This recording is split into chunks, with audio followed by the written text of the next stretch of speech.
Thank you. We can all gather around. I'd like to introduce Fifth Third Bank Senior Vice President of Community and Economic Development, Byna Elliot. Byna. Well, good morning, everyone. We're really excited about this grand opening and ribbon cutting. And I don't know if you guys recall, about 18 months ago, we stood here and did the first ribbon cutting around the revitalization of Northwest, where we put a banking center here, as well as rehab the center. And we made some promises then, and I wanted to say that this is one of those days where we get to say promises kept. And we have a lot of promises, so this is just one of them. And we committed at that time to really supporting the Northwest Community Center, the residents of the city of Detroit, around financial education and really meeting consumers where they're at and a new way of approaching banking. And so I'm really excited about today's announcement, which allows us to keep one of those promises around it, furthering the education and financial literacy of our community. This center is great for the community because it provides a lot of health, but really you can't have health without financial wellness as well. And so that's exactly what this is, a bridging of both health wellness and financial wellness. And so with that, I'm going to introduce our mayor, Mayor Duggan from the city. Well, actually, I'm going to introduce Dave, our president. He's actually my boss, so I don't know how I can forget him. I'm in trouble. I'm already in trouble, right? And so, you know, I've been with the bank about 13 years, and I've worked with Dave all 13 years. And I can't tell you another person I'd rather work with than him. So I'm cleaning this up, right? And so he really allows us to support the community in a way that's real. He's from this market. He's from Detroit. He's an East Sider like myself. And so when we talk about what we want to do in the community, I'm talking to a peer who really understands and really values the impact we can have in the community. So without further ado, I'd like to introduce Dave Girodat, our president of Fifth Third Bank, Eastern Michigan. Thank you, Byna. Obviously, I've made nothing but a lasting impression and memory in your mind, so it's always good to know. And good morning, everyone. Today is really another opportunity where Fifth Third gets to show its commitment to the community. You know, last fall when we made our announcement about moving our headquarters downtown that is in process, that was a proud moment in my day and for the organization to show the commitment to the city itself and the downtown proper. But one thing we have not forgotten about is the neighborhoods, and they're a critical part of the recovery of the city. Northwest Activity Center has been a tremendous asset for the city. It's been here for Fifth Third. We've invested capital, but then you need partners. You know, one organization cannot create the recovery alone. You need organizations like Hope Inside to join you in partnership to help educate and develop financial awareness and put people back in homes in these communities. That creates the stability that we need to make it a great city. To be a great city, you need great leadership too, and that gives me the opportunity to bring up a great leader that is blazing the trails to make the change. And let's bring up the Honorable Mayor Mike.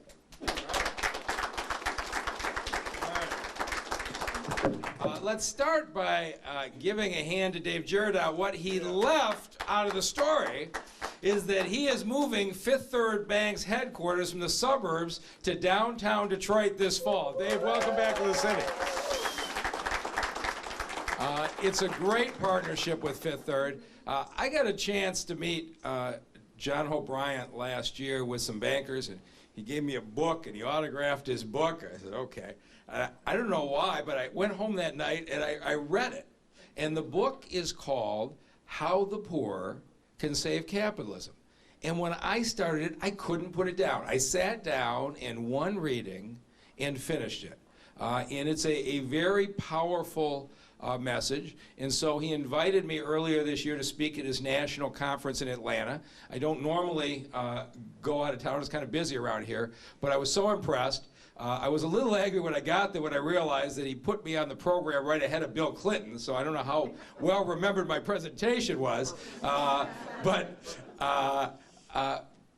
it is a very powerful message, and that is if you look at what's happening in the city, we got lots of people moving back. We got lots of investment coming in. Those are good things. But Detroit is not going to succeed until Detroiters can build the kind of wealth that we can own our own homes, that we can start our own businesses, that we can invest in this community. Detroit is going to come back when Detroiters are building the wealth. And the whole message of this book is that middle to low income people can start to build wealth with sound financial management. Your credit score matters. It matters on getting the loans. It could matter on the kind of job you're getting. It could matter on your car insurance rates. And there are things that you can do that can dramatically change that in a short period of time. There are things you can do to manage your money in a way that you ultimately can start your own business, and you can build the kind of wealth that you can leave it someday to your children. There are some things that government can do, and there are some things that government can't. And teaching financial management, in my mind, is not something government should be doing, but it's absolutely essential to the future of the city. So I strongly lobbied John Hope Bryant to come to Detroit to open Hope Inside branches within the city, and I was so pleased when he announced this partnership at Fifth Third Bank. We're opening the first one here at the Northwest Activity Center, and I hope he opens several others, because this message is absolutely critical to the city's future. So John, welcome officially to Detroit.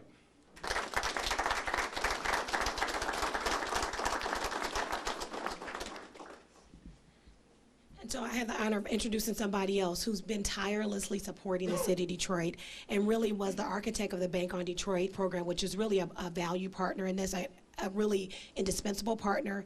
And Councilwoman Joann Watson, Honorable Joann Watson, actually was the founder and advocate for the Bank on Detroit program that we launched several years ago. And this is how we actually got this Hope Inside partnership started, was because of the Bank on Detroit. So without further ado, Councilwoman Joann Watson.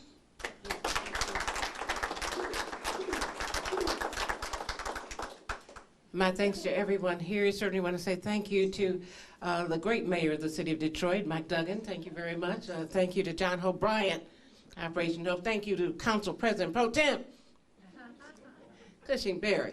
We thank you for your support, all the banking partners here, all of the community partners. I'm very grateful to Derek Head from the Fiscal Policy Legislative Policy Division of the city of Detroit.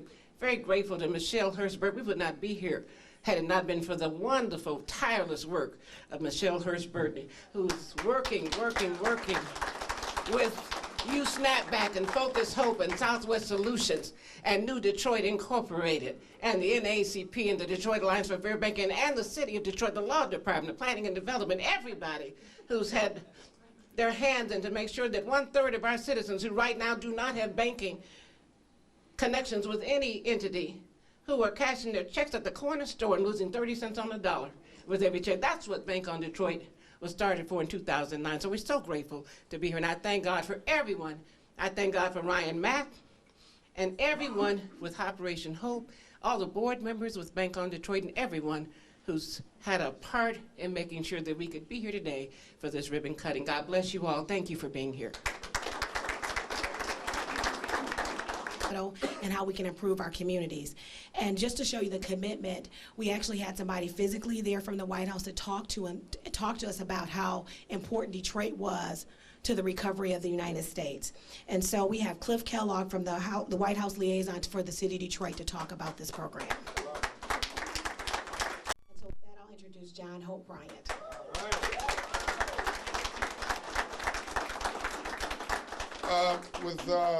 With respect to the White House, and I want to say, I'll leave the mayor for last. I want to say thank you to Ryan Mack and Michelle, who've done a great job of getting this in place, and my friend Shirley Stancato, New Detroit, who was our first office when we got here, gave us free office space. You know, people say that there's competition in nonprofits. Nothing to me sounds more ridiculous than that. Competition amongst nonprofits. It's just ridiculous to me. There's enough poverty to go around. The mayor said that he thought that it was unkind to put him in front of President Bill Clinton, that maybe people forgot him. That's just simply not true. I'm still getting calls from billionaires. I mean, people, the billionaire who came from Brazil. There was 2 billionaires who were on stage with him, one from Washington, one from New York, who not only was impressed with the mayor, but wanted his slide presentation on Detroit. They had not understood what was really going on in Detroit. The national media catches a piece of it, but they don't tell the whole story of the magic that's really happening here. And people are blown away when I go to your website where you're auctioning homes. I'm sitting in meetings with very connected people in Atlanta, and they just are stunned that you can buy a home in Detroit for $1,000, $2,000, $5,000 in an American city. This won't last for long. You mark my words, this will not last for long, and if you wait 10 years to make a move, you will be sorely disappointed. One last thing the mayor said. The mayor said that that we forgot him. Not only did we didn't forget him in Atlanta, I remember the mayor when I was 9 years old. Compton, California. A guy who looked just like the mayor came in my classroom. He happened to be Caucasian. He had a blue suit like the mayor. He had on a white shirt, a red tie. He was a banker, like this other gentleman over here. I want to commend him for bringing his building downtown. Anyway, this was Compton, California. I was 9 years old. It was a course in financial literacy, home economics class. Some of you guys remember that, when they used to offer that.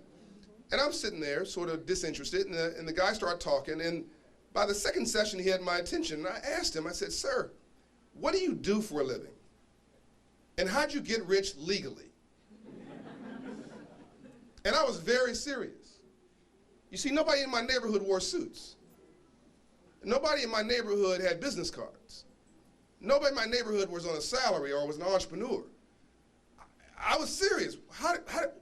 You're not running from anybody? You seem well-dressed and well-poised. How did you do this? He said, "I'm a banker and I finance entrepreneurs."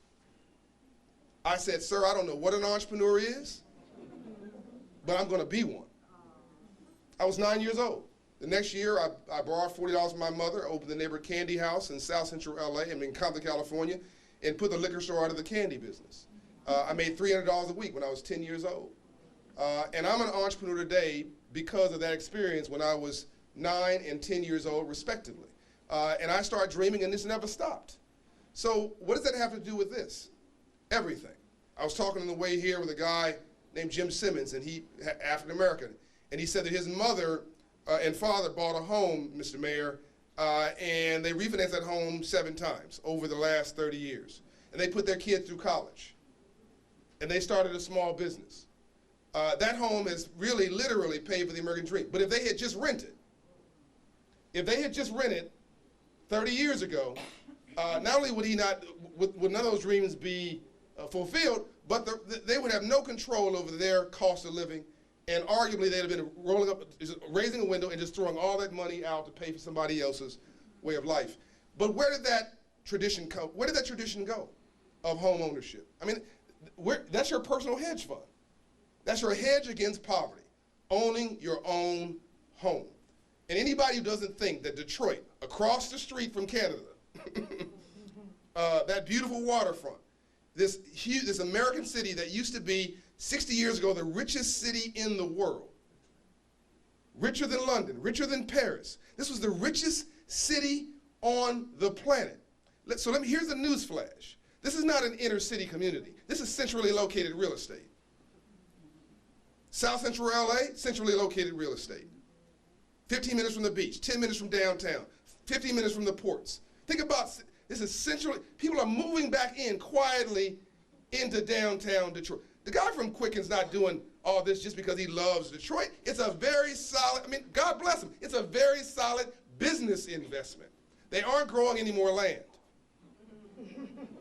Am I talking to myself? Here's my message, and I'm going to cut to the chase here why I think this is so important, because this is not just about some lesson in financial literacy. You want to put a kid to sleep, give him a financial literacy course. I'm not here talking about that. That's important. I'm not here talking about that. I'm saying we got the memo on civil rights. We never got the memo on civil rights.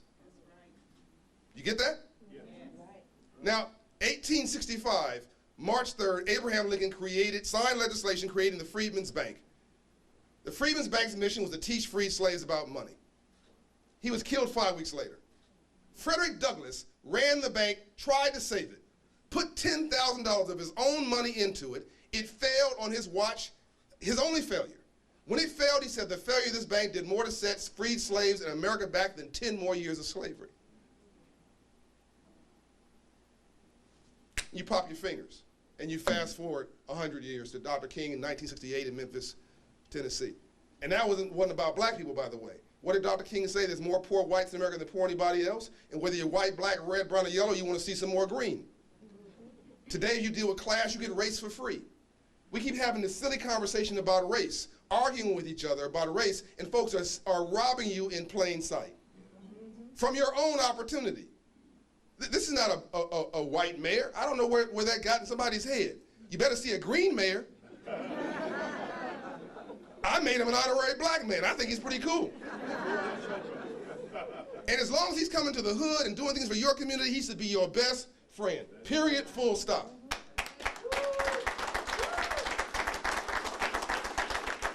So Dr. King and my mentor, Ambassador Young, I talked to him last night. He sends his regards.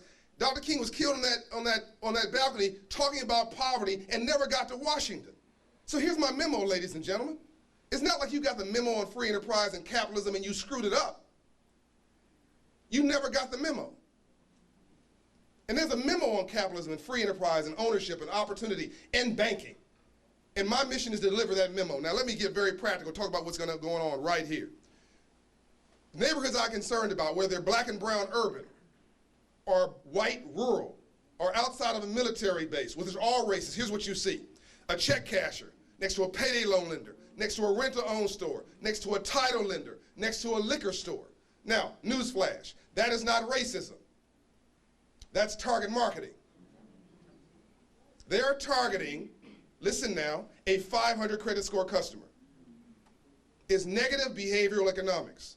And all I'm going to do, as we finish what Lincoln talked about 150 years ago this year, and what Dr. King died trying to push forward, we're going to finish what Lincoln and Dr. King started. We're going to put a Hope Inside network of 1,000 locations inside of bank branches, inside of community centers, inside of houses of faith, inside of big box retailers, inside of government offices. I'm opening it in Ferguson in 3 weeks. 1,000 locations. And here's what they will do. Every office is a HUD-approved mortgage counselor. Every office does mortgage mitigation, restructuring mortgages. Every office is an SBA office for entrepreneurship training. Every office will promote and create homeowners and small business owners in real time. Every office will bundle public services. What does that mean? Earned income tax credit. If you know anybody who makes $50,000 a year or less in your city, and they come to you and saying that I need some money, you tell them, you ask them, have you ever heard of EITC? If they say, what's that? They're qualified. If you make $32,000 a year and you have 2 children and you work, the government owes you $4,000. If you never filed, it's retroactive for 3 years. That's $12,000. And you don't owe anybody that money back. That's your money. That's not a handout program. You worked for that money. But here's what offends me. 1 out of 4 Americans, Mr. Mayor, who qualify for EITC never asked for it. Why? Because they don't have a private banker. They have nobody to advise them. They've got no financial counselor. It's what you don't know that you don't know that's killing you. And before you say, well, that can't be a lot of money, it's $10 billion a year that we give back to the federal treasury every year. $10 billion. So yeah, we should be protesting when somebody does something bad to someone and it's a police. We should be protesting that. But where's the marches for EITC? That's $10 billion. What would $1 billion do in Detroit? What would $500 million in your pocket? You can go buy some of these houses. We can start there. The last thing we're going to do, I know I'm boring you. The last thing we're going to do is every problem I have has to have a beginning, a middle, and an end. We're going to raise credit scores to 700. Now, nothing changes your life more than God or love than moving your credit score 120 points. Now, the areas I just talked about, again, whether you're white, rural, or black and brown, urban, or outside of a military base, meaning all of America, you're all in this mess together. If you make $50,000, $60,000 a year in Detroit, you are living from paycheck to paycheck. Yes? It's a teetering class, too much month at the end of your money. So what we're going to do is move your credit score and rob the check cashers and payday loan lenders of their customers. It's real simple. And when you do that, renters become homeowners. When you do that, small business dreamers become small business owners. All a drug dealer is, it's immoral, it's unethical. There's a special place in hell reserved for somebody selling death to their own community. But what a drug dealer is not is dumb. They understand import, export, finance, marketing, wholesale, retail, customer service, security, territory, logistics. You're not talking about a dumb person. You're talking about a misdirected person. That's basically a frustrated entrepreneur. Ladies and gentlemen, opportunity is all around us. All a gang organizer is a frustrated union organizer. I believe in Detroit. I believe in our underserved communities. I believe in you.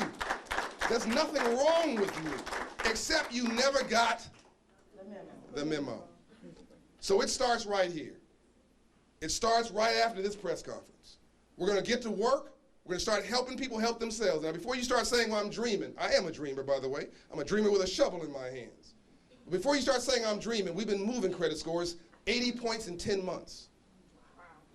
120 points in 24 months. And it changes your life. Half of all employers require a credit check before they'll hire you. So if you do this one thing, he gets taxpayers. If you do this one thing, and by the way, if you don't own anything, you don't vote because you don't have a stake. Ferguson, Missouri has a 6% voter turnout rate. 6. And is the largest racially divided unbanked city in America. You can't make this up. That's not a coincidence.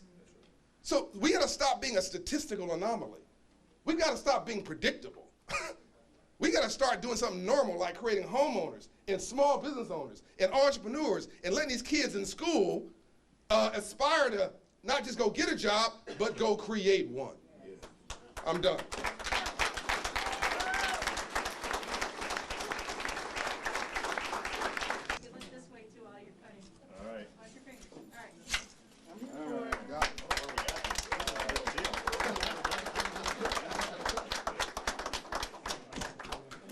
Ryan Mack, I'm the Mid-Atlantic President of Operation Hope. Okay, Ryan, tell me in a nutshell for people at home, how do you access the benefits of this place? Tell me how You can access the benefits of this location by just coming. All you have to do is come here, you talk to Krista Nixon, the financial manager, the financial coach, and once you talk to her, you set up an appointment, you attend a workshop, free one-on-one courses, free classes. All you have to do is just come. I mean, it's just that simple. If you have somebody, you have a friend, if you have a church that you attend, we want everyone, we are stealing check cashing places customers. We're stealing the payday loans, the title loans, the cash advances, the rent-to-own stores. We're stealing their customers. We're empowering those individuals, creating, empower people. We don't see poverty in Detroit. We see empowerment in Detroit. We want to turn those liquor stores into convenience stores. We want to turn those check cashing stores into banks. We are here, and Hope Inside is an economic movement, a much-needed economic movement that is very tangible. And how do you do that? Because you're improving what? We are, at the Hope Inside, we're improving FICO scores. We're looking at their credit, we're pulling their credit, we're negotiating their debt for them, we're negotiating with collections for them, we're talking to their various lenders and trying to figure out the best and most responsible way in order to get that next loan, helping them start business, put together business plans and strategies. We're helping them. Detroit just went through one of the worst economic floods, literally floods, where individuals' basements were flooded. Many of those individuals had economic repercussions because they did not know about the financial things that went along with a flooded basement. Many individuals didn't have a home, but they still had to negotiate with bill collectors. We do that for them. This is the private banker for the working poor. This is the one place where people can come to and don't have to spend a dime. All you have to do is spend your time, where we will be essentially giving a hand up, not a handout, but a hand up to the working poor and private and individuals all across the city of Detroit.